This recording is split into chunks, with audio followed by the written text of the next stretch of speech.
Yeah, because I try to keep up with what's happening in the world, not too much because it tends to make me a bit depressed, but I do in the sense of I want to feel updated.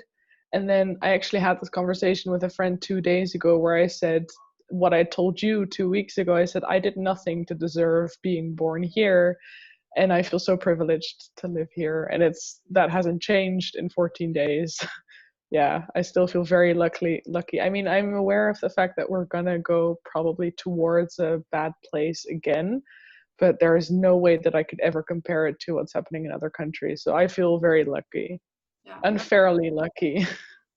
but it's the truth. It is how it is, and that's why at least you, even though you are lucky, you are privileged, and you are aware of it, you are also aware that things are quite different in other places in the world. Because unfortunately, what I see also here in Germany is that you have the lucky, you have the privilege, but they're unaware. So they just look at what's around them. They look at the situation in Germany, in whatever city in Germany they're in, and things are relatively fine. You have to wear a mask if you go to a supermarket or a pharmacy, or if you go into a store, but stores are open. Yes, you have to social distance, but other than that, life, I'm not going to say normal, because obviously it's not, but it's quite different from the rest of the world. I mean, you have people right now, you'll have to tell me how it is in the Netherlands, but currently you have people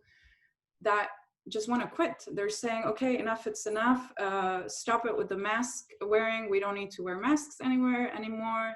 And what is this with social distancing? We're fine. The virus is gone, or, it's summer, let's do it. Fortunately, we have Chancellor Merkel and we have our health minister that they're saying, no, don't be complacent. We were good and we were lucky because we acted and reacted from the very beginning so fast and well. But if we just become complacent and forget about all these measures that are constantly needed, then who's to say that things are not going to get worse? Of course they are. The virus is still here. Is it the same in the Netherlands? Do you have this feeling that people are more complacent, more sick of it, more bored of it, more, you know? 110%. I was going to say 100%, but 110%. There is, let's see, there are about 5 restaurants in my neighborhood, and all of them are packed constantly on good days, on bad days, with rain, with sunshine. Doesn't matter, it's always packed, and people are just, they really genuinely stopped caring. They stopped caring completely. So definitely, everything that you said has been the case for the Netherlands as well, 100%. And it's a pity because, of course, if you compare Germany with the Netherlands, from a case perspective, we have triple, quadruple than you do. Death-wise, we have a few thousand more.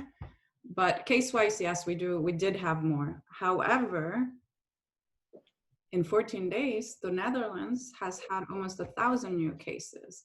And for some countries, that may seem little in 14 days. But for a country such as the Netherlands, that in total they've had around 50,000 cases in all these months, it's not that little. Yeah, exactly. So I've been to, for example, have a coffee with a friend or have some dinner with a friend, but always in the way that they're expecting you to do it, always outside, always at a distance, and just as carefully as possible. But I see people in groups of 20 going to the park. And then I think, honestly, genuinely, what do you expect when you do things like that? And I think it's just an honest, like, genuinely a lack of care. They don't care. Especially, they're also saying that from this viewpoint of, because let's face it, most people who stopped caring are young in general, and they think nothing's going to happen to me. And if it does, then there's a small chance that anything serious will happen to me. Then I'll just have like a bad week of feeling ill. So they just have this, they are convinced of the fact that even if they do get it, that it's not going to be bad. So And yeah.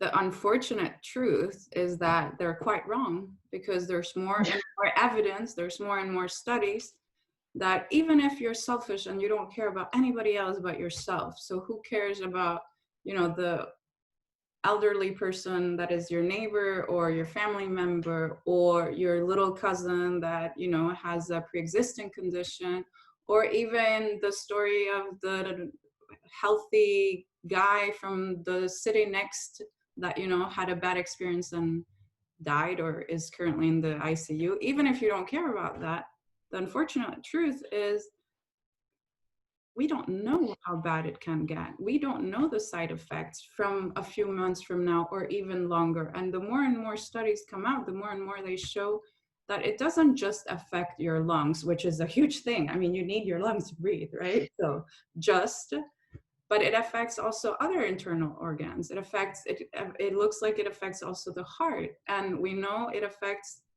your brain, your neurological system, because that's where smell and taste, right? And we have people that recover and they still cannot smell or taste anything. So this virus, this disease, touches and just fumbles with things that it shouldn't in your body. So just you're fine Yeah. for a week. Yeah, I think that the problem is that as long as you don't physically and noticeably have these consequences in front of you, where you can basically look them in the eye and say, okay, this is really what happens. As long as you don't have that, people think, okay, but this is something that you read about, this is something that I've heard from other people, but why should I care about something that hasn't happened to me? And I think as soon as you do experience those consequences, whether that be when you get it yourself or when a family member or just a friend that you care about experiences these consequences, I think up until that point, most people think, yeah. Which is, So, yeah, it's quite heartbreaking to see how carelessness and just selfishness is so strong, right? Like we've lost so many things in the pandemic. Why are we not losing those defects? Because there are human defects, right? It's the ugly bits and pieces of each of us, right? yeah. Um, And I think it's interesting because last time we spoke 2 weeks ago, you asked me what my hopes and dreams and concerns were. And I mentioned that some people have this feeling of we're going to be different when this is over. We're going to be nicer. We're going to have more empathy for each other. And it's ironic because 2 weeks later, things have opened back up and we see that no, nothing has changed. Absolutely nothing has changed. And people went straight back into that feeling of, okay, I can do a bit more. So any feeling of empathy that I had towards other people before gone out the window because now I can resume my old life. So I think that's very ironic.